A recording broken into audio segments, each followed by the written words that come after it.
Ladies and gentlemen, welcome to the Pro Wrestling World Talks with Dan and Mac.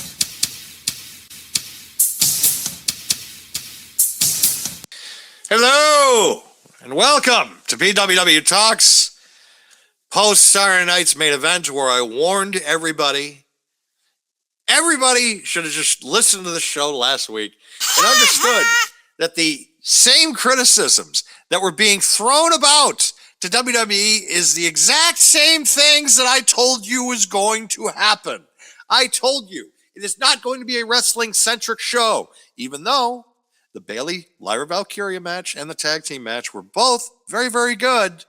I told you the last segment is probably not going to be wrestling-centric.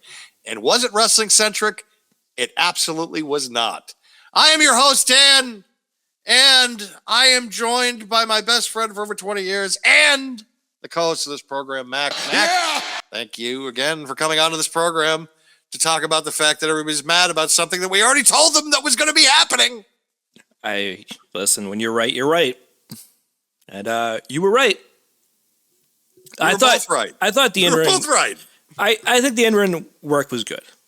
The Danhausen thing was overbooked. It was meant to be. Let's be real. But everything else, I thought, was pretty much in line with what I thought it would be.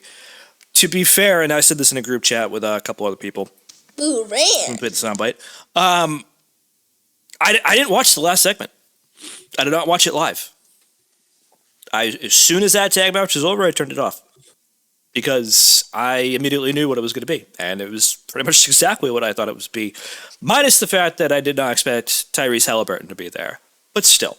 That was a bit of an odd one. I thought that was cool, but... I mean, it was cool, but it's like Tyrese Halliburton's coming out as the heel figure for this thing after he just sat out all year after blowing his Achilles. And the Pacers had a terrible year without him. You know, it's funny. As soon as he came out... Because I didn't watch it live, like I said, but I watched the replay of it, like, probably Tuesday or Wednesday. Right.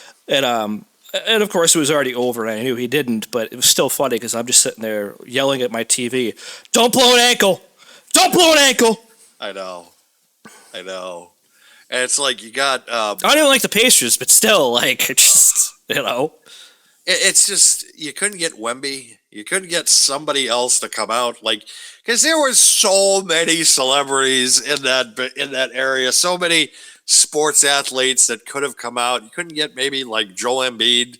I wish I counted the amount of celebrity cutaways they did. I wish I counted it. There were some though that I was just like, who? It had to be like plus or minus 5. Like I was like, what is going on, guys? But again, like I thought the in-ring work was excellent. You know what? It's weird vibe because it's the same place, Fanatic Fest. It came off of a Friday night where a lot happened. They announced this interim women's championship, which I just do not understand that. And then, you know, to come into this and have decent matches, but then the last segment with Roman and Seth and Jalen, and it's just, I'm just like, come on, guys. What are we doing? It's tough. It's tough to be a fan right now, I feel like, because if you want to watch the in-ring product, especially around the time of a Big Four like SummerSlam, where it is probably the biggest show of the summer, minus All In, if you will, but still, for WWE, it's your biggest show of the summer, and you're kind of dialing it in, it feels like. Well, I mean, we are... the recording of this video 8 days away from WrestleMania weekend in Minneapolis. SummerSlam. And SummerSlam. Yeah, sorry. I wish it was WrestleMania. I wish it was WrestleMania. But no, we're in SummerSlam is next weekend. And yep. that shows you my thought process too of how I just made that, because it's like it's just another show, I feel like. It is a major show. This is supposed to be the second biggest show of the year for them. And the major criticism that we've been having, but it's not just us, it's every other podcaster, it's every other pundit out there. Mind you, you might not be hearing us on WWE radio at any point. More on that. Christ almighty. Cannot believe that. I mean, listen, Sirius good for XM them. was Good for good them. for them. But Sirius XM, this is a very busy couple of weeks. Howard Stern, of course, is now going to 1 day a week. Probably won't be Mondays for all that matter. It'll probably be like a random, so what, is it going to be a said day a week, or is it just going to be randomly when the king of all media decides he's going to turn his microphone on? It'll probably be by like special announcement, honestly. It's just like, well, yeah, what day can I get my one celebrity guest to come on this week? Yeah. I mean, which, you know what? I mean, that for him, I understand why it's like you're going down to 1 day a week. I get it. Fine. Not only that, the other announcement this week was several radio stations from Odyssey, including WFAN and WEEI, the two major sports radio stations, one in New York with FAN and then EEI in Boston. They are now going to be simulcasting on Sirius XM as well, which, again, when I heard that, I'm like, doesn't that defeat the purpose of both, considering Sirius is supposed to be competing with terrestrial radio, and now terrestrial radio is going to be heard on Sirius XM? What are we doing here? And then finally, the announcement that came down yesterday that it is now going to be Radio WWE, and they are going to have podcasts on there. I guess Busted Open Radio is going to be on there now. They're going to be more WWE centric, I guess. Or it's not going to be, they say that their show is not going to change by any means. Bullshit. I beg to differ. Bullshit. Sam Roberts, of course, he's been in bed with that company since the 2000s. Of course, he stems back to the old Opie. He is the last bastion of the Opie and Anthony show on Sirius XM. That's Sam Roberts. And now he's going to be on Radio WWE.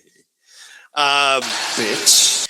And I think their other podcasts, they'll pretty much be simulcasting on there.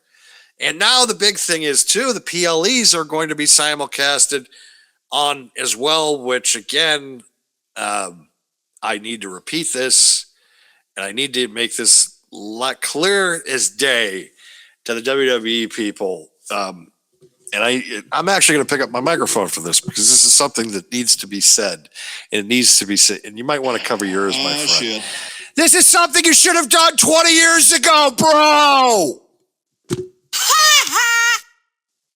The second that Sirius XM, that Sirius XM, because at one time they were two separate companies. So either one of them, you should have gotten on that train 20 years ago with either one of them. But you didn't. And now all of a sudden, because it's like... Hold on. Just very, very quickly. I'm going to argue 30 years ago. No, but the technology was there. I understand, but yeah. The reason I say that, so the reason I say that is I'm looking at the calendar, number one, but number two, I just played the "Let Me Tell You Something, Brother" soundbite, and it immediately just clicked into my head. I'm like, noticing the year, I played that soundbite, and it should have been 30 years ago. But you're probably right. This technology, I don't think was ready 30 years ago. But still, if it had been 30 years ago. The second that Major League Baseball, the NFL, the NHL, the NBA had the ability to simulcast all of their games on a radio format, your asses should have been there with them. Now you're simulcasting on something that really is only subscribed to by people that own cars that have that. Sirius XM is not what it was 20 years ago. It's not what it was 10 years ago. It's not what it was 5 years ago. Let me tell you why. Give me some basic inside information. Let me tell you something, brother. The reason why that Sirius XM on a business model was doing so well for a long time, and I know this for a fact. So publicly, they would announce how many subscribers that they would have, right? And then their stock price would go because of that. Like, oh, that's great. Right. So Sirius, let's say you want to cancel your subscription to Sirius XM. They would constantly do this. We'll give you 6 months free. Yep. They don't give you the revenue, but then they can report, hey, this person's an active subscriber. Yeah, 100%. Pump those numbers up, baby. But they're not giving you any money. Yeah, it doesn't matter, though, because they're a subscriber. But they're not giving you any money. Like, you're giving them the service for 6 months. They don't want it. And then you can just play that game, right? Where it's like, you just have to pay for half the year, threaten to cancel, to give you the 6 months for free. Then you sub, and so you just play that game constantly. And you're only paying for 3 to 6 months of Sirius when you should have paid for the year. So that's half a year of revenue that they're not getting. And they did this with multiple people. So if they had 30 million subscribers and let's say 10 million of them wanted to quit and they knew that, you didn't get revenue for 6 months from 10 million subscribers. That adds up. You could also get so like I remember back in the day I bought a new car at one point, and we're talking like 20 something years ago at this point. You would get it with a car. They would give it to you with a car. Indeed. And there's nothing to sign up for with the car. And I remember that I forget if they gave it to me for 6 months or a year. I don't remember exactly. And I remember that I didn't have to sign up for anything really. It was just in the car. And I remember calling them one day, and I was like, I want to make sure that I cancel this service. Not like thinking about it, just like, I want to cancel before I get charged or anything. And like, oh, we'll give you 6 months free. Yep. I haven't even charged anything yet. They still gave it to me another 6 months for free. It was just crazy. Because they just wanted the sub count. They just want the sub count, exactly. They just want the sub count because that's what looks good on an SEC filing. And also, too, when you're making your quarterly calls, we have 30 million active subscribers. How many are paying? 4 million. 5. I'm just going to say 5. Yeah, I don't know anybody that actually held a subscription that was paying for it. I can tell you that right now. I don't know anybody. I attempted. I think it's comical in context, right? Because I did hear, in relation to what we're talking about with WWE signing this deal with Sirius or XM to now carry a 24/7 wrestling channel, basically. I'm curious if that is the case. Who is going to be the play-by-play on the station? Is it still going to be Cole and Barrett for a PLE? Is it going to be somebody else? I heard Vic Joseph and Booker T will be doing the PLEs for them. I mean, that's not awful. No. They're already doing NXT. Yeah. I as long as I don't hear a shucky quack quack, I'm good. Hey, look, Booker T's done. I think is an excellent commentator. I do too. I just don't like some of the stuff he says. The shucky quack stuff. I'm fine with it. I don't care. Objectively, I don't care. I think it's funny, but it's like, It's very like Stuart Scottish. 100%. Like from that era of like Sports Center. So I'm fine with it. I have no issue with it at all. And also that's going to turn into this is the inevitable problem with radio WWE and me knowing the business like I do, especially this industry the way that I do. Every fucking podcast now on the goddamn planet is going to all of a sudden be pro WWE because they're going to want a piece of that. Oh, 100%. You know it's coming. Oh, 100%. You know it. You know that everybody now, all of a sudden, it's going to be like, SummerSlam is great. SummerSlam was the best it's ever been. Like, all that stuff is coming down the pike because every content creator and every single podcaster is going to want a piece of that ass. And it's coming because now it's a 24/7 thing. It's just like, they're going to be like, oh, just give me 2 spots a week, sir. 2 spots. Oh, 2 spots. That's all I need. Oh, God. We can practice now if you want. We're not going to be on there. You can practice. You know for damn sure. Unless I know that industry, like, it's just because Because I'm not booked. the problem we're not is, booked. It's okay. the problem is, my friend, is that you know me. You know me when it comes to this business. You know me when it comes to that company. At some point, I am going to piss in their mouths, and it's not going to be good. Like, if I'm in that company and working for them, I'm just going to be sitting there, and they're going to be serving me shit, and it's just going to be like, hey, you're right? It's great, isn't it? Everything's great. And I'm just going to be sitting there, and I'm just going to be like, well, Dan, it's a new era, Dan. well, like, sometimes you just gotta lower your expectations. It's a new era. You just have to lower them. You never know. It's a new era. No, you just have to lower your expectations a little. No, I don't have to lower my expectations because this can be better. You know it can. You know it can. Well, I mean, you just have to push the narrative. I don't want to push the narrative. Why don't you just put me in creative and help me there? Well, you just got to push it. I don't want to do that. I want to help this thing get better. I don't want to have Bayley leave. Ladies and gentlemen, now because we got more him. stupidity. Yeah, we're not going to talk about that. All right. We're not going to talk about that. Yeah, we're not going to talk about that. We're not going to talk about that elephant in the room, for Christ's sake. We will later in the show, I'm sure. We'll talk about her right now, though. She lost against Lyra Valkyria at Saturday Night Main Event.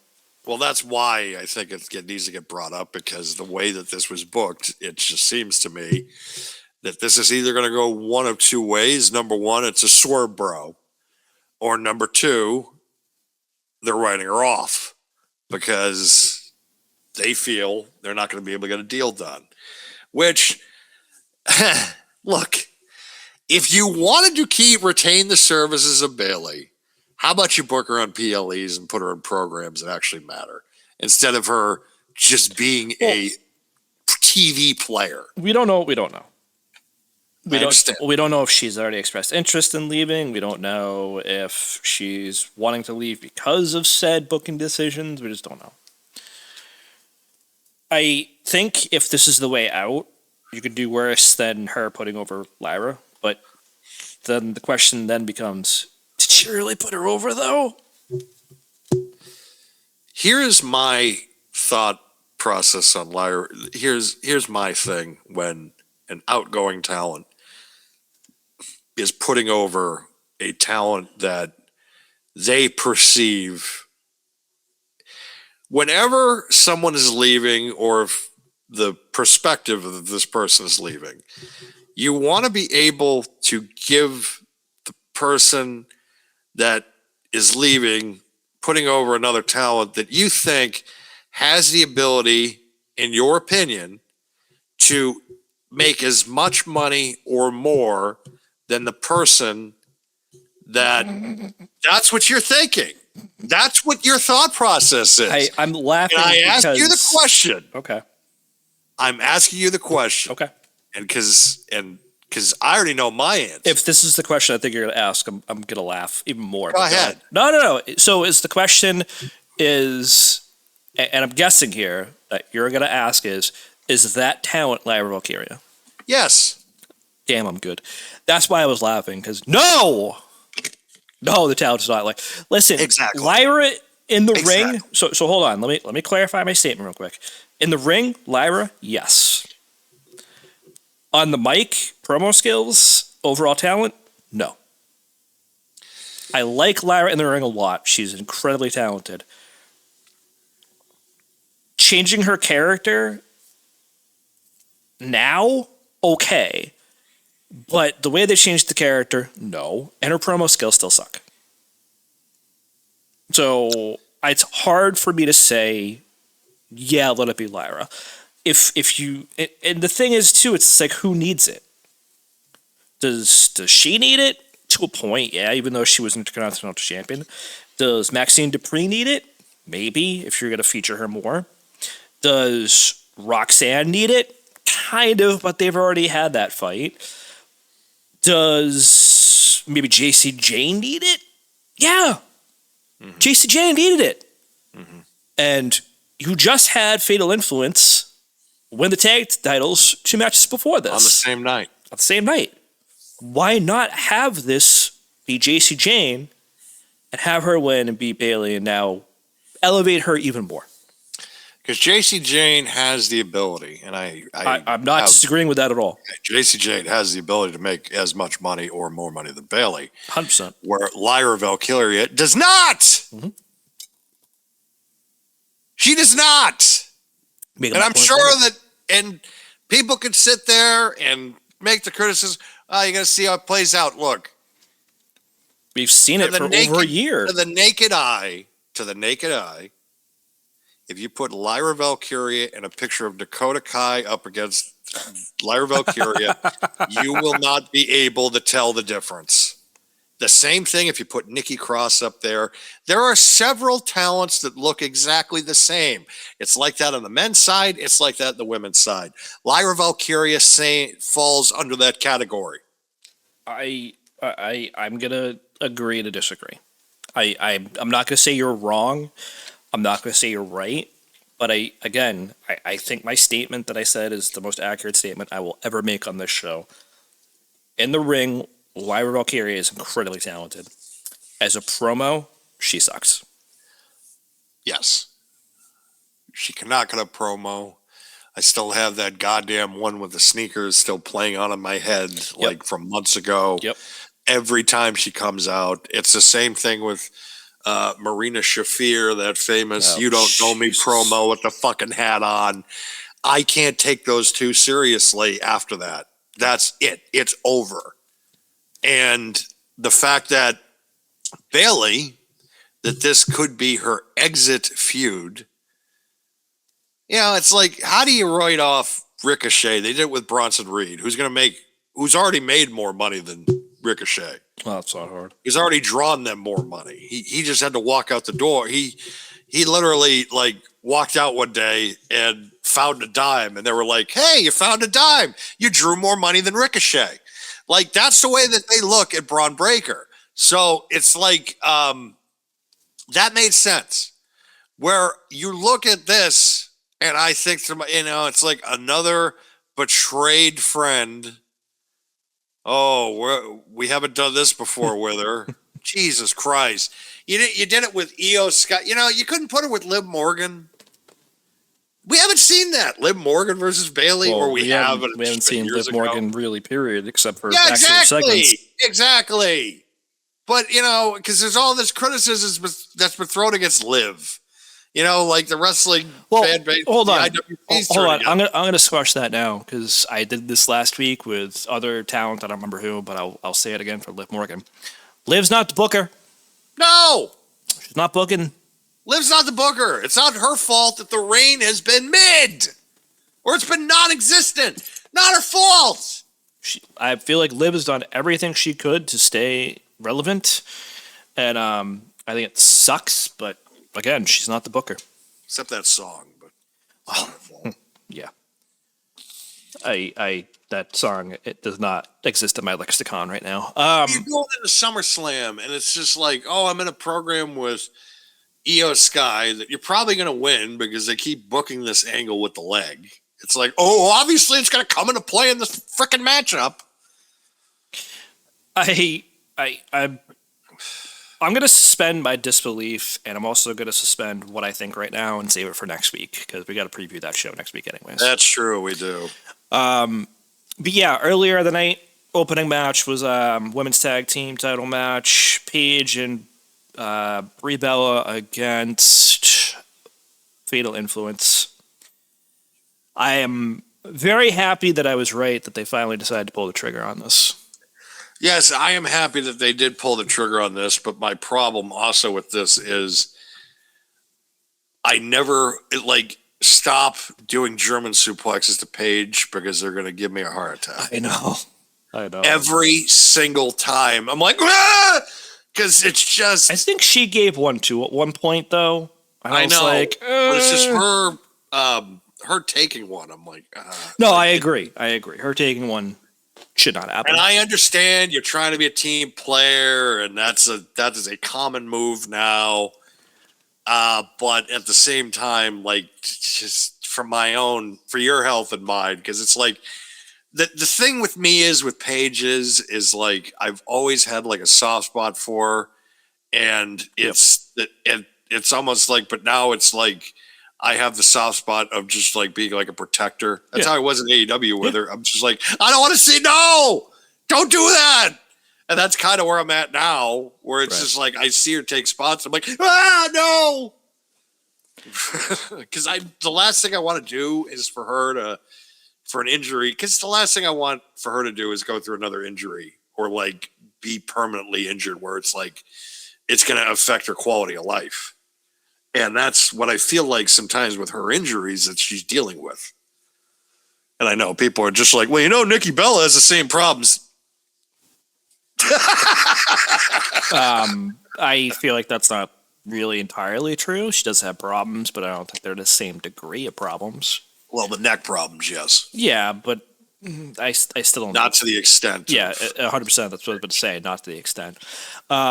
I was surprised that Nikki did not play a role. I know she's not 100% yet, but I was kind of surprised by that, just given all the history. But maybe they're saving that for SummerSlam or something. Who knows? We'll have to see what kind of returns we're going to see at SummerSlam. But again, that's a conversation for next week. Again, for this match, I'm just happy that they pulled the trigger, which they 100% should have. Excuse me. We also had Danhausen and bobblehead JD McDonough. I did not realize until maybe the night of, or maybe I mentioned it last week and just forgot again, that this was a no holds barred that really played no role whatsoever in this match, except for the table. I felt like for Kat to come out and pretty much just own it, and the midgets. Don't forget the midgets. I can't forget about but of course, we expected Jalen Brunson, but I was not expecting Kat to come out. Same. But they set it up. You had to do context clues from Friday and about the cat and shit. He didn't kill anybody. That was every single one of his choke slams were safe. Where I was just like, all right, pal. The one with JD, I was like, but I think that was JD though. I think JD over rotated a slight bit on the way down, but Jalen and Kat look like they're having a blast. Oh, 100%. Especially Kat. Kat definitely looked like he had a blast. Kat they were definitely having just an absolute blast, which again, where people were just criticizing us.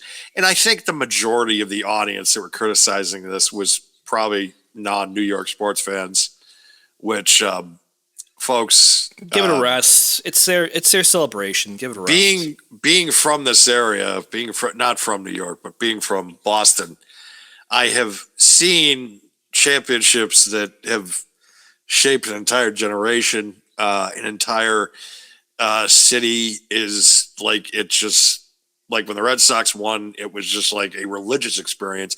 That's the equivalent of what has happened with the Knicks, and people need to realize that. I'm going to say the first Patriots one.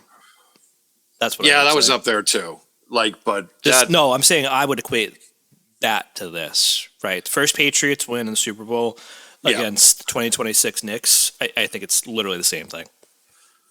Probably in the same, but the Red Sox too. That's fair. That's fair. Even though it wasn't as long. Because there are still people walking around today that are still with it that can remember the Knicks the last time they won the championship. And where the Red Sox, it was hard for them to do that because it was 86 years. Oh, yeah, 100%. Where this was 52 or 53 years, which, that's a decent chunk of time, but it's not just 5 generations all wrapped into one. Yeah. But yes, I agree with, now that we've discussed it, you're right. The first Patriots championship win is, I think, kind of a good balancing act towards this one. But yes, this was, of course, and I need to bring this up because we're talking about New York championships because, of course, they had the New York championship montage too. Eli Manning was narrating this, which And because I bring this up because there was actually a trigger point today in my therapy meeting. Because they played the clip of David Tyree catch, and just I had to go into a whole rant about how the David Tyree catch is now creeping into wrestling, because it's like I just wanted to watch Saturday night's main event, and then I had to watch a trigger moment of one of the worst moments of my life where I saw David Tyree catch a. Oh God, I don't need to repeat that to bring it up again to more people, but the fact that I had to bring it up in therapy proves to me it's just like there are just some things I'll never be over, and that's one of them. That is one of them. And that's okay. Yeah. So I think for those following along, Fatal Influence won the tag titles. Danhausen won this match. Lyra won against Bayley. The thing that bothered me about the Danhausen match, though, is on Monday night, it felt like it didn't even matter. Of course it didn't. It's just like, what's going on? What are we doing here? Side note on the Lyra match, too, though. I felt bad for Lyra getting... the nose broke, yeah. Yeah. That very, very clear as day, you could tell that, okay, Bayley just broke her nose. And that thing gushed immediately. I don't know if anybody watched the match and noticed it. I think they replayed the hit that Bayley had on her and went a little too high on the forearm, caught her in the nose, definitely broke that nose because that shit burst. I think I did feel bad for that, but I think... Oh, she got fucking rocked, dude. The finish, I think, was the thing that I think just overshadowed that for me, because it was just like... Because, it does feel like a write-off, but also, too, they get cute. They get smart with their, we're going to trick the marks. So this could be a trick of the marks, and she could re-sign with the company, but at the same time... I think it's hard to say that when, in a little over a month, the biggest AEW show of the year is going on. It's really hard to say that. What do you mean?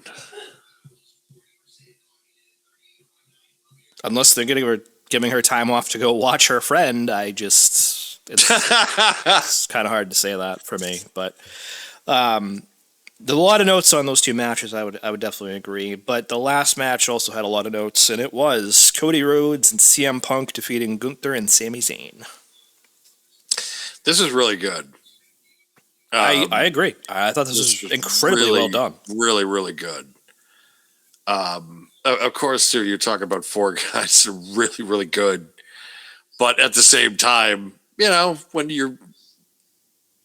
when all four guys are 99.9% of their time is singles performers, and then you have all four of them in a tag team match, and it's just like, oh, okay, we're just going to do it this way. And it was... because of the stakes and how high it was, like you just, at certain points, you're just watching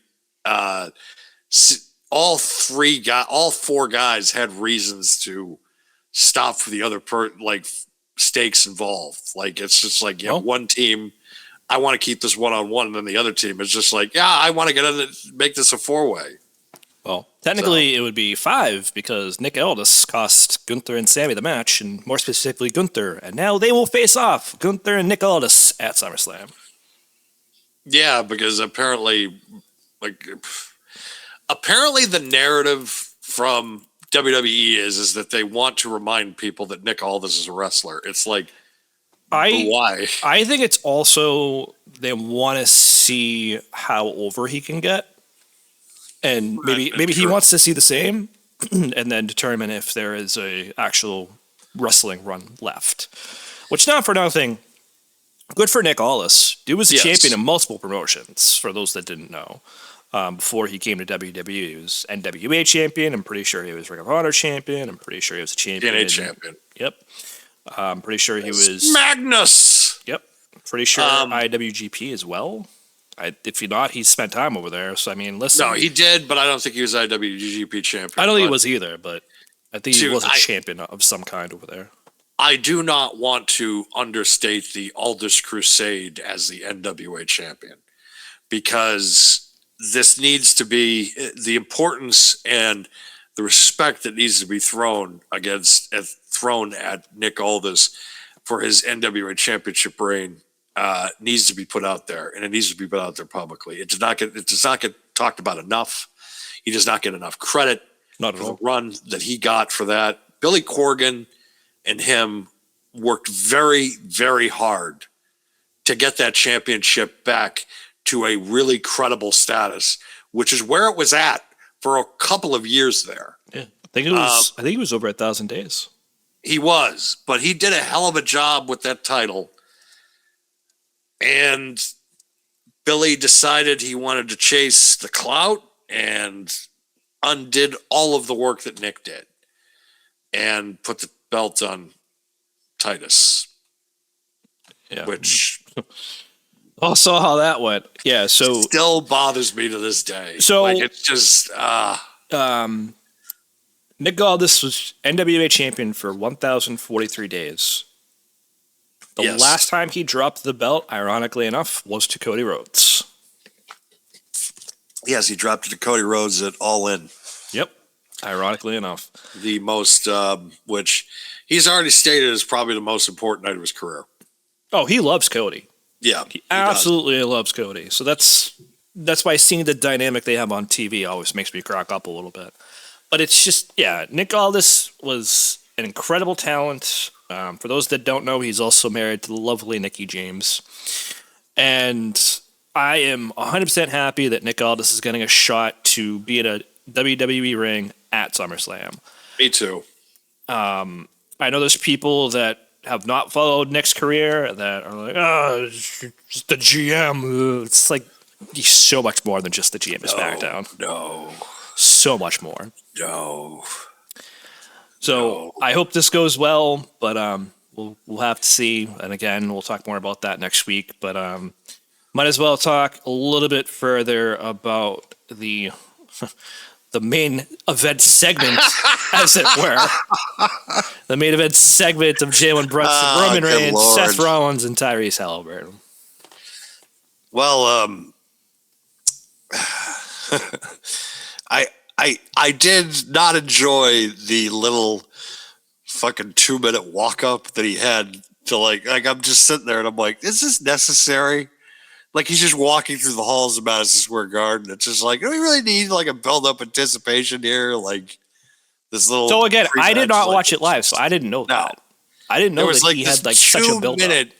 He had this like they showed him leaving the locker room and walking through the hallways of Madison Square Garden until he finally and then it's cutaways to moments of the postseason where he's like just dropping threes and like, so of course it's this big kind of glazing, I guess as the kids say, of I don't know if anybody calls it that anymore, but you're not wrong.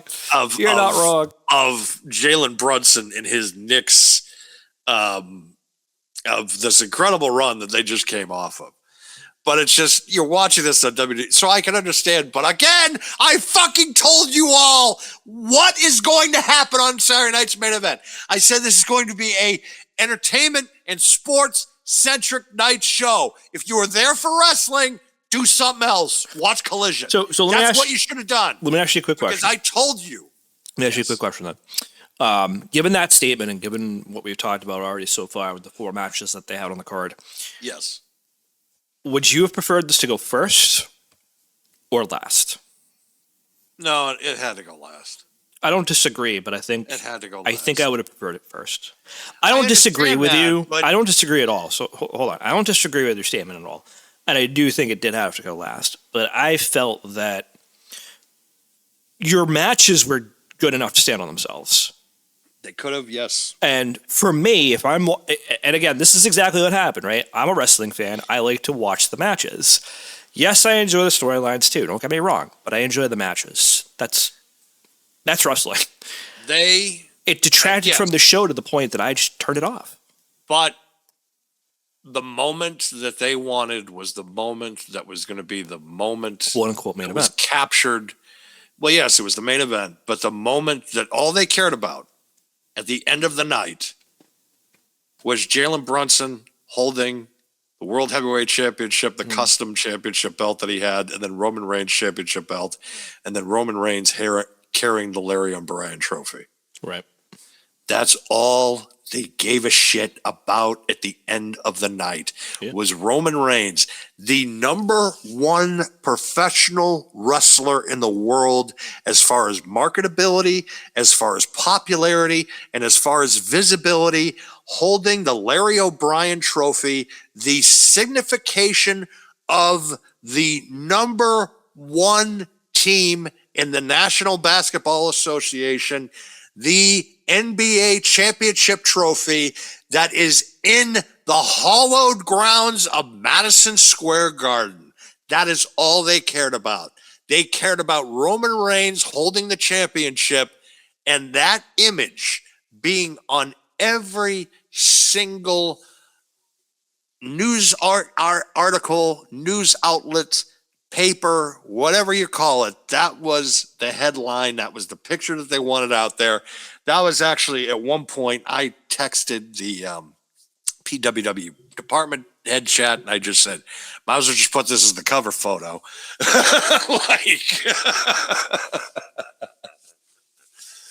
Because it just, that was it. Like, I remember I'm watching that and I'm just like, holy shit. But, also too, Roman, it was fun when Jalen, the two moments I will give that kind of gave me a kick was Jalen Brunson at one point. Seth was going for the stomp, and then Jalen Brunson stopped him, and then just said, "You're in my building, motherfucker." I just started laughing. Yeah, that was good because it's just like, well, it is true. It is his building. You're in his spot. And then when Jalen told. When Jalen was just like, yeah, you can carry the trophy. And Roman just like understanding the magnitude of the moment. Was just like, holy fucking shit. Like he's clapping his hands together.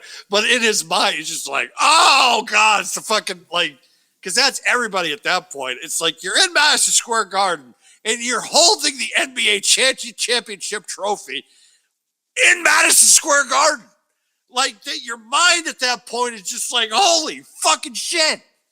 I don't think that it would have been as big if they didn't win.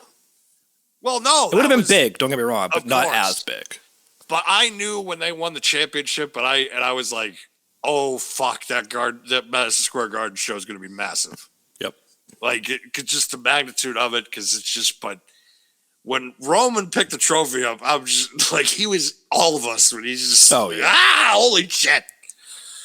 Because that was the way I was looking at it. Because it's just Jalen Brunson just telling him, yeah, pick it up. He's just like,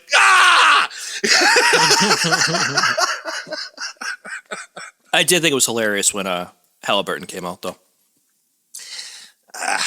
It's like,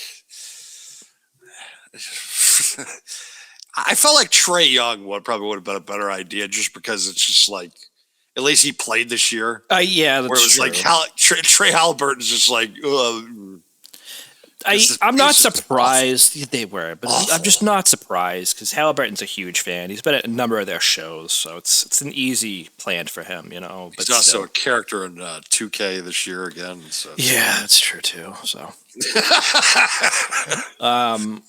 job him the fuck out. Let's get this going. So we did talk a little bit about Fanatics Fest last week. I would say there were two pieces of big news. Number one was Danhausen attempting to uncurse lettuce. Yes, no, and that was I'll give him credit for that. Hopefully that sticks. Hopefully, but the bigger news, obviously, that came out. Oh boy! Yep, bigger news that came out of FanFest is the slap, second most famous slap at least that I can think of. Tom Brady slapping Logan Paul. Well, if ever a man did deserve to get slapped, it would be Logan Paul. I mean, this is the problem. This is where I think the terminology for myself. This is going to be the term for me with this whole thing that I'm going to talk about. the phrase journalistic integrity. That is something people are going to have to look at when it comes at Tom Brady and WWE and Dan. That's going to be what the terminology that people are going to start throwing around. Journalistic integrity. Oh, this is so hard. This is because it's going to be a real hard balancing act, because I have to be a fair critic to the wrestling industry because I am a paid pundit. No, am I paid? I don't know. Me. Paid pundit, I guess you could say. But I am a pundit, and I have to be fair and impartial when it comes to the wrestling industry. And obviously, sometimes I do throw my biased point of view out there, but I try not to do it in a consistent manner. I'm going to have a real hard time trying to speak negatively about someone that has given me so much joy outside of wrestling. Yeah. Regional joy. Some asshole is going to be coming on and talking about writing articles about Tom Brady, about how he's just like, he has no business in the wrestling industry. And I'm just going to want to yell at that person, 28-3, asshole. Yeah. That's the problem with this, because I am going to have to now defend the wrestling industry, but also defend God himself. Yeah. GOAT. TB12. So it is going to be, because, yeah, I've read the articles on Barstool. Number one, I am someone that can separate a person's personal life to what they do on the field or on television or things of that nature. I understood Tom Brady was a bit of a weird cat when I saw that Tom versus Tom documentary, that Tom versus Time documentary. And I was like, yeah, I got to separate the man from the sport or the athlete, because there are just some things that I'm just sitting there and I'm like, I don't know if I know. All right. Yeah. I don't want to bring it up. But at the same time, you kind of put it aside if winning is happening, if things are successful. And, you know. Don't we do that already, though? Yes. Like, I'm not trying to, like, segue too much here, obviously. No. But, like, just Stone Cold Steve Austin is a prime example of you kind of dismiss things when they're your favorite. Hulk Hogan. Hogan's another one. Yep. There's so many different examples of it, and it's just I don't disagree with you. What I kind of want to jump in and say too is this, right? I don't care. I don't either. I don't care. This to me is, and I saw a few posts about this over the weekend as well. One from the pro wrestling world, actually, funny enough. When was the last time we heard? I'm going to time out. Yeah, go ahead. When was the last time we heard about the John Cena Classic? When was the last time we heard about a lot of things? I think that this, to me, right now, is such a misnomer. Because at the end of the day, Logan's hurt right now. Logan tore his tricep. He still has that cast on his arm. We're not going to see anything come of this, if anything at all, first of all. But if we do see anything come out of it, it's not going to be probably for a long time. I don't know what Logan's rehab status is, how long he even gets to be able to rehab. Therefore, I don't know how long he's going to be ring ready. I don't know that Tom Brady will ever be ring ready anyways. I think that if they do anything, it's going to be some sideshow bullshit act months down the road. Whether that be at WrestleMania, whether that be something else, that's maybe what I expect. But for those that remember it, the last time Shane McMahon was at WrestleMania, tried to do a leapfrog and tore both his quads. Shane's pretty old too. Shane's probably, I think, maybe the same age as Brady at the time that he is now, maybe a little bit older, but that's what I would expect to see. Some bullshit sideshow segment at a WrestleMania that is maybe 2 minutes. Maybe the length of time that Joe Hendry had against Randy Orton. I don't know. But it's not going to amount to anything. Suspend disbelief. Just let it be fun, though. Regardless of whatever happens from this, just let it be fun. Ignore the fact that Tom Brady was married to Gisele Bündchen, has 7 WrestleMania, has 7 Super Bowl rings, is in first ballot Hall of Famer. Just ignore all that shit. Just let it be fun. It was some throwaway segment they had at FanFest. If they do something out of it, great. And if you don't like Brady, good for you. If you love Brady like Dan and I, good for you. But just let it be fun for a little bit. I was talking with a friend of mine at work who's a wrestling fan, and he's just like, this is going to be terrible. Probably. And I looked at him and I said, look, I said, he's going to be a heel in almost every city that he goes to, except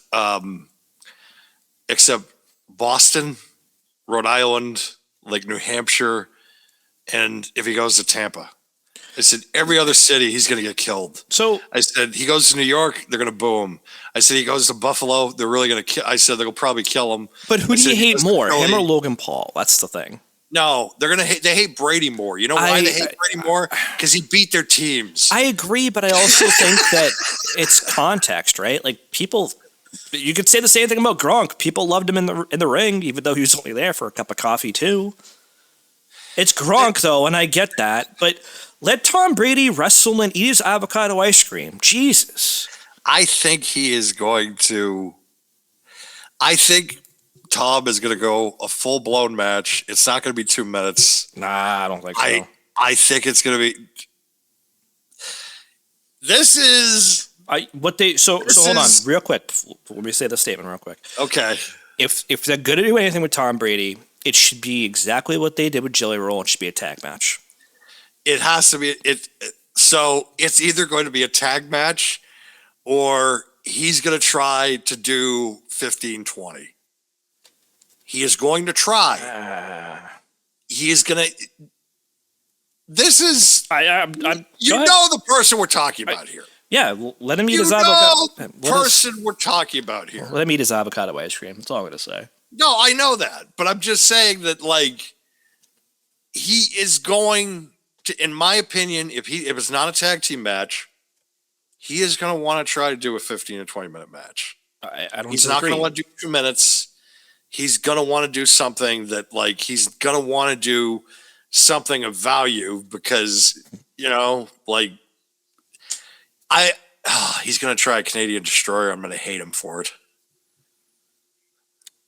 I already see it playing in my head. That's the problem. I'm like, oh no, he's going to do this. I don't know, man. I look at him and even going back to like watching his combine, I don't think that man can do a fucking Canadian Destroyer. I'm just going to say that now. And the years add up. I'll say it that way.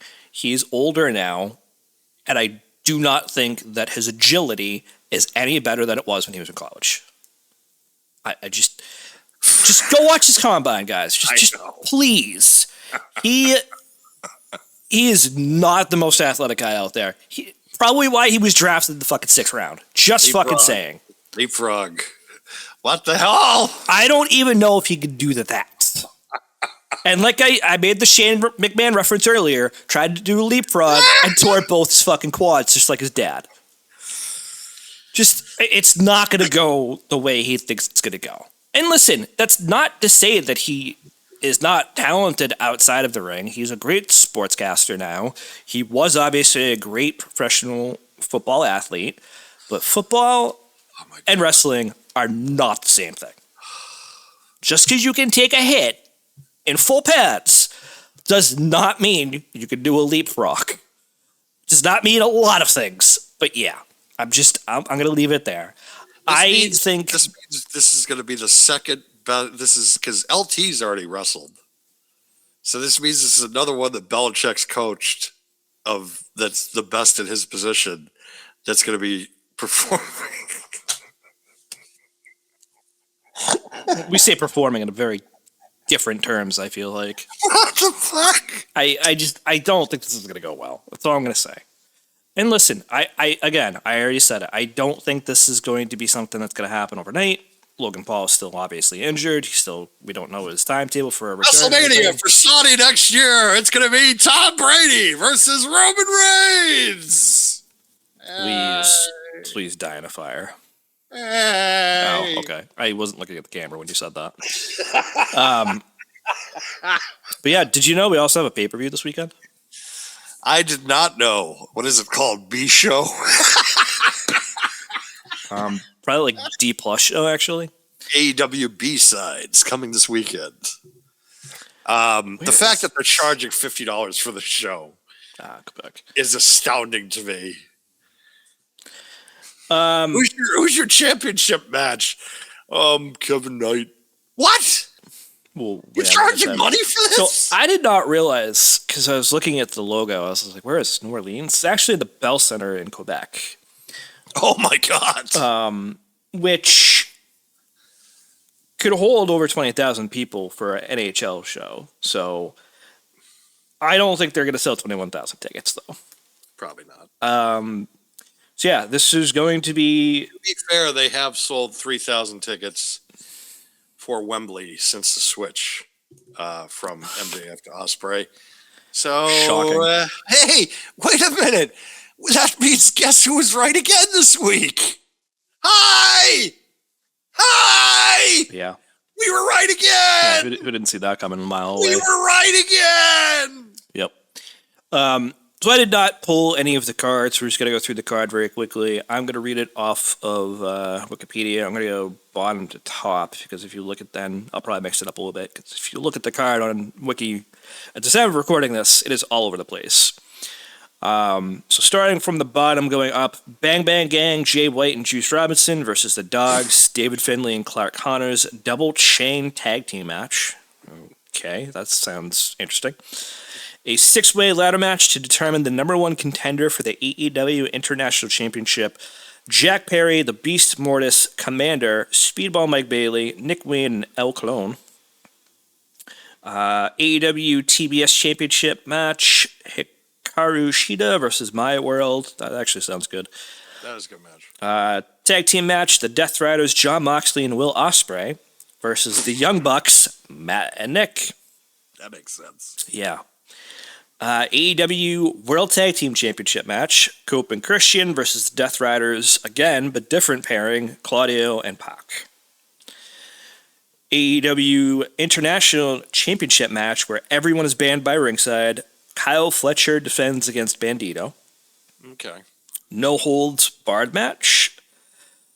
I did not realize he was going by this moniker of the Painmaker. Chris Jericho versus Tommaso Ciampa. He's taking his New Japan gimmick back to have this match. All right, whatever. Then we're going to go top to bottom for the next three, just looking at the order of this. AEW Women's World Championship match. Thekla defends against Willow Nightingale. I am really starting to like Thekla. I think a lot of people are turning the corner. I really have turned the corner on Thekla. Yeah. AEW National Championship. Mark Davis defends against Andrade. And I mean for the good, not the worst. Oh, I know what you meant. I meant the same thing. And then finally, AEW World Championship match, as Dan already alluded to. Kenny Omega will defend against Kevin Knight. I said this in pre-show as we kind of, I don't want to say learned, but were reminded that there was this show this weekend. This feels like Saturday Night Main Event. Your last little hurrah to, the fact that you're going to have All In. Home to Wembley. Yeah. Your go home pay per view to Wembley. Yeah. Yeah, it's probably going to. Kevin Knight has no chance. Oh, It's going to be obviously. Kenny. It's going to be Will. Why even book the match?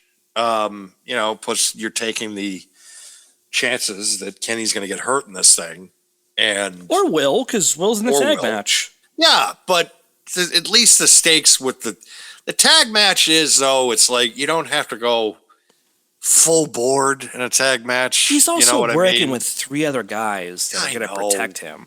To me, also, it's like they could have done the main event, in my opinion, it could have been a 6-man tag where it's Moxley, Will, and then maybe Claudio up against the Bucks and Kenny. And then, because yes, it's not like you have to keep these guys separated. The matchup has happened before. Right. So you can have a tag match and you can have either one of them take the pin or either one of the Bucks and, just have something in the match building towards next month. Well, you could even do building. You could even do what WWE did and have them on the same team against somebody. Yeah, you could have. But I wouldn't have done that. I would have just done. No, I mean, there's no real reason for WWE. They made it make sense. Whereas that's your main event. Right. Everybody goes home happy with this.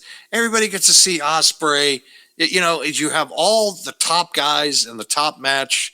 And then too, it's like you don't have to have Kevin Knight. It's like, yeah, great. He gets a position because he's going up against Kenny in a matchup that really is an afterthought at this pay-per-view.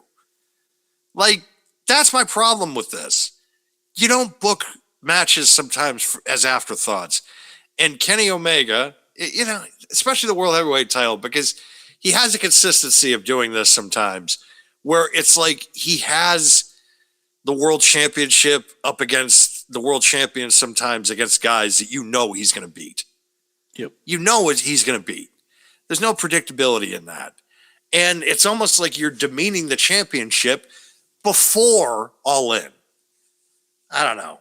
I just feel like that you should have had Kenny and Will maybe involved in a tag match because Will's already in a tag match anyways against the Bucks. The Bucks and Kenny obviously have history because of the Elite.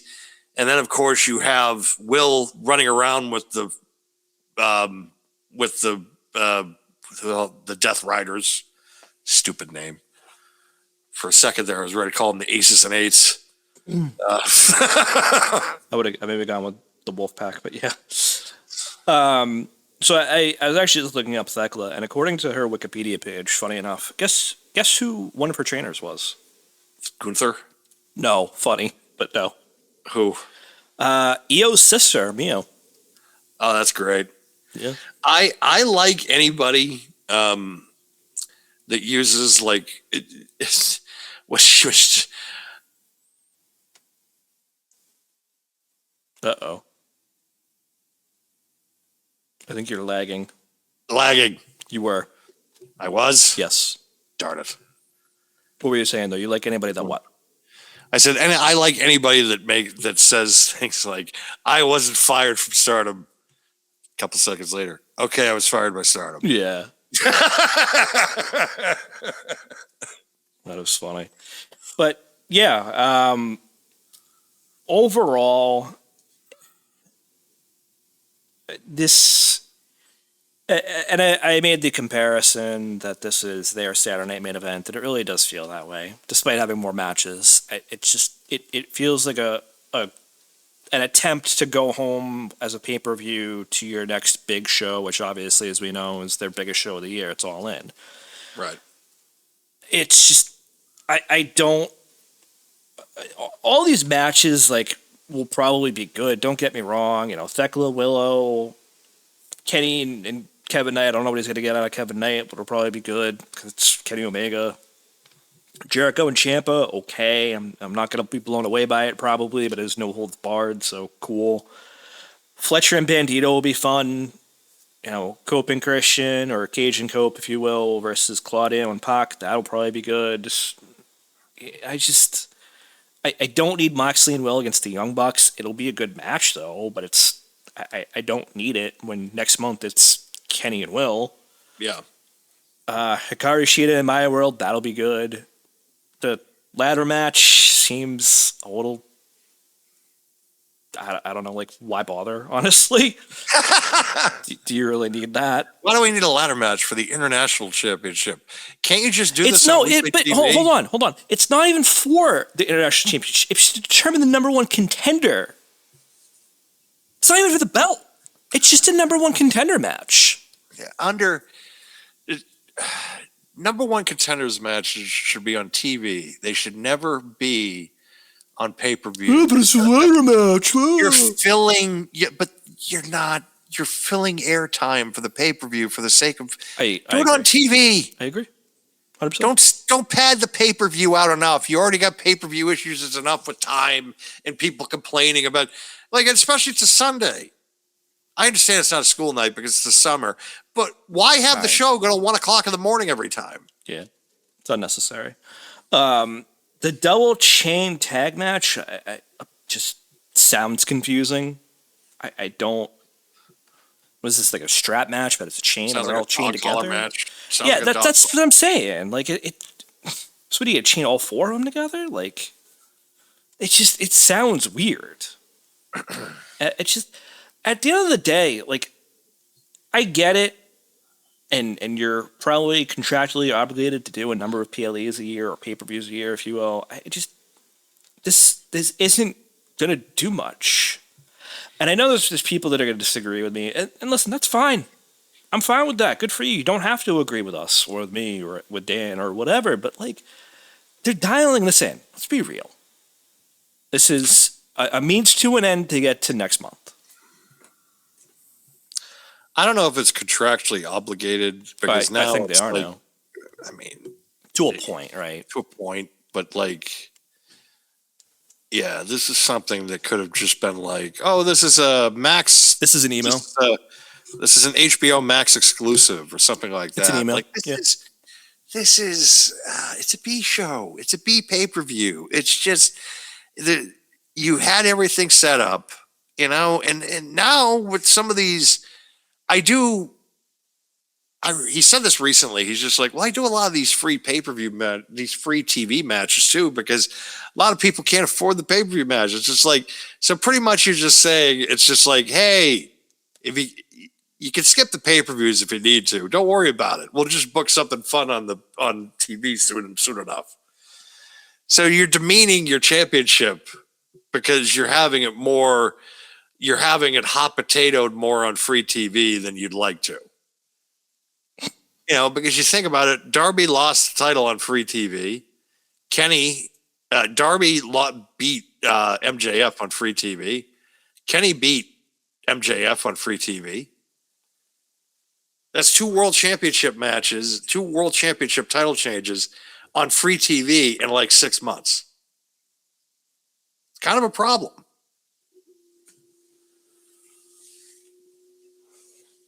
WWE does it. Well, yeah, it's because they got fucking streaming rights too.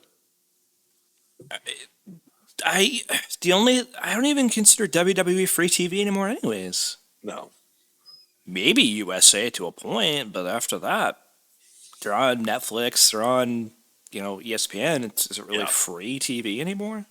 Not really. You're paying for it regardless. Exactly. I mean, listen, at the end of the day, if that's the case, maybe don't have so many fucking championships. Yeah, exactly. You don't have to have number one contenders matches, ladder matches, and pay-per-views. For a mid-card title, no less. Mid-card title. Good Lord. There are 1, 2, 3, 4, 5, 6 title matches. AEW, National, World, International, Tag, and then TBS. So 6. Yeah. And then if you count the number one contender match, technically 7, but it's not really for the title, but it's still for a title shot. It's not necessary. And that's not even all their titles anyways, because you still have the AEW trios, you have the AEW women's tag, you have other titles. That's not even counting the Ring of Honor titles, which, not for nothing, if they really want to get more attention to Ring of Honor, put it on the fucking PLEs or pay-per-views. Yeah, that would make sense.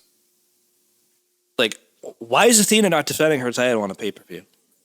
Yes, the person who is now champion longer than Roman Reigns Yeah. but it's like her title reign, unfortunately, is the equivalent if a tree falls and no one hears it to actually fall. Yeah. It's like and it's sad. It's sad for me to kind of demean that, but that's You're the not way wrong, that though. they've demeaned it. It's not Yeah, me 100%, saying that. It's the way that they treat it, because it should be celebrated, but it's not. Because Everyone on social, it's in the B company. everyone on social just goes, who? Yeah, exactly. And it's not her fault. It's not. She did her job. Yeah, she's done the job, 100% done the job, and it sucks because it's like I'd love to give her more, and it's like you can't because nobody watches it, because nobody sees it, because nobody knows where to find it, because they don't advertise it. It's kind of like Dan Severance when he was NWA champion for like 4 years. Like, it's like, yeah, you're champion, but no one cares. But it's the exact same argument I made earlier for Nick Aldis. Nobody knew about it because nobody was watching NWA. And now everybody's just like, well, who's Nick Aldis? It's just like, well, here's who he is. Why is the GM fighting Gunther? Why are you demeaning Gunther? Actually, you're demeaning Nick Aldis by not knowing shit about what you're talking about. Well, let me get you caught up, gatekeeper. Seriously. Seriously, it's fucking wild. It's just crazy that it's in that state. Well, next week we'll be able to preview SummerSlam and also hopefully be able to figure out what night we're going to the theater. Might be one, might be both. Who knows? I don't know. It's tough. Okay, it's tough because it's like they're announcing stuff, but we don't know what night is what yet. Right. So I mean, we have the Gunther and Nick Aldis thing. We have this ladder match. Seems like for an interim world championship for the women. I live in EO. We got the 2 world title matches. I think there's a couple other matches they've announced too, but some they really haven't yet. It's tough. But I think the other thing too that a lot of people forget, it's like, you're not paying maybe for this unless you go to the theater like us, but you're still paying a monthly subscription for it. And if that is worth the expense, it's like, are you okay with a, say, 2.5 hour show? Whereas AEW, you're paying a little bit more per month to watch it on a pay-per-view, and then you're getting like 5 hours almost, maybe in some cases, maybe more, depending. Right. I think it's a tough sell, and it'll be interesting to see what else they announce, if anything. They have a couple stipulation matches. They obviously have the title matches that I think they're pushing towards, but there's so much talent not being booked. It's almost criminal. They got to go back to one night for this. I think that they're already stretched as it is with trying to come up with good angles for what they have. I disagree with the fact that they're stretched, but it's their fault. I'll say it that way. Right. Because you have so much fucking talent that is not being booked. I'm not booked. 100%. Like, that's... Because I'm not booked. 100% what it is. Like, I'm sorry, you have Chelsea in some of these matches. Like, Chelsea should be in the ladder match and she should fucking win. I'm just going to say that now. She should. She 100% has paid her dues lately. She's been massively over. Let it happen. Bayley not being booked on some of these PLEs, as I said about the general statement, it's fucking criminal. There's so many other talented superstars that they have that they're not booking on some of these shows, and again, it is fucking criminal. And I make the same, albeit opposite, complaint about AEW, where their shows are incredibly overbooked, especially with the freaking pre-shows sometimes. This is the opposite, where, yeah, you might have a 2.5 hour show and 4 or 5 matches, depending, but your talent is not getting booked, and it's starting to really affect the storylines. Jordan Grace has probably been cleared for months at this point, and you're not doing anything with her. And that is criminal, too.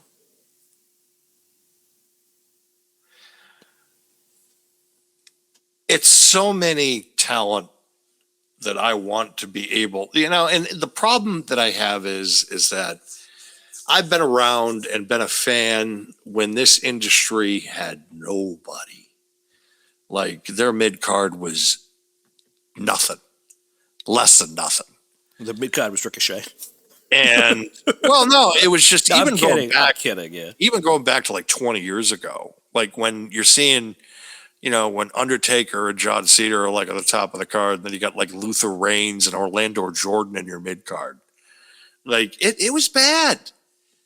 The problem I have now is the fact that they have all this talent and they can't figure out dick to do with them. That's the frustrating part, is having the horses and not being able to have the people that put two and two together. And is it Paul? Is it the corporation in itself? I don't know. Like, that's the problem, because I don't even know who to blame. Because I don't think it's entirely Paul's fault. I don't think entirely it's TKO's fault. I think it's a conglomerate of just two things just banging their heads together and not being able to figure out, because everybody's got an agenda. Where I will say with Tony, yeah, he's the one guy that can make decisions. The problem is I think he just puts on way too much to his plate, and that's part of his problem. And there needs to be a happy medium between both companies to be somebody that kind of just sits there and just is able to kind of clear the noise, because I think that's part of the problem. Yep. So I have some breaking news, apparently. Breaking news? I do not know if it is 100% confirmed yet, but according to Bleacher Report, LeBron agrees to 76ers contract and is leaving the Los Angeles Lakers. This was broke about 1 minute ago. What? LeBron James agrees to a 76ers contract after leaving the Lakers 1 minute ago, per the Bleacher Report. I do not know if this is verified yet. However, this will be pretty freaking huge news if it is. LeBron James is signing with the 76ers on a 2-year, $8 million deal with the player option. And this has been reported by the Bleacher Report. Well, I mean, that's some. I think, anyways, that the way that the Celtics, I think, have managed this trade is. Thank you. Yeah, I'm being. Someone is in here spraying my. Actually, it looks like he has reported itself. I don't know how true this is. I don't. House cleansing. She's doing a house cleansing. I appreciate it. Thank you. With my dragon's blood. Yes, my cat is. Daria appreciates it as she is sleeping. Letting all negativity out. No positivity. Only positivity is allowed in this. Is that why she's asleep? Yeah, she's asleep. See? That's why positivity is around. The demons are away because the demons are asleep. I gotta go to the upstairs. Bye. Bye. Love you. Love you. Positive energy. LeBron of the Sixers. Only positive energy may enter. Yep. Yes. Looks like he confirmed it on X, Twitter, whatever people call it these days. I don't know his social media account, so I don't know how true that is, but it does look like LeBron James is indeed a Joel 76er. Embiid, Jaylen Brown, and now LeBron James on the 76ers. Oh, and Tyrese Maxey. Yep. Yep. I mean, you can't count on Embiid playing a full season. No, you can't. And then, but Jaylen and LeBron and Tyrese, that's going to be a problem.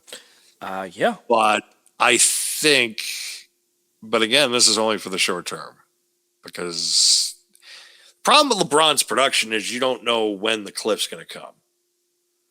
Because, I think he was at like a 92 or a 94 in 2K last year. So, hopefully he stays above a 90, at least for this year for you, even though you're paying him nothing. But you still worry about kind of a decline because you already got somebody else with health problems. You have enough, I think, backup, I'll say, in air quotes, that he will be fine. He doesn't need to play a full game anymore. He can play, No. 60%, 65%, and still play an impact with the guys around him. Boy. So yeah, if you didn't hear that, you heard it here first, maybe, depending. But apparently, LeBron James is going to be a 76er. All right. Well, 2K is going to be fun next year.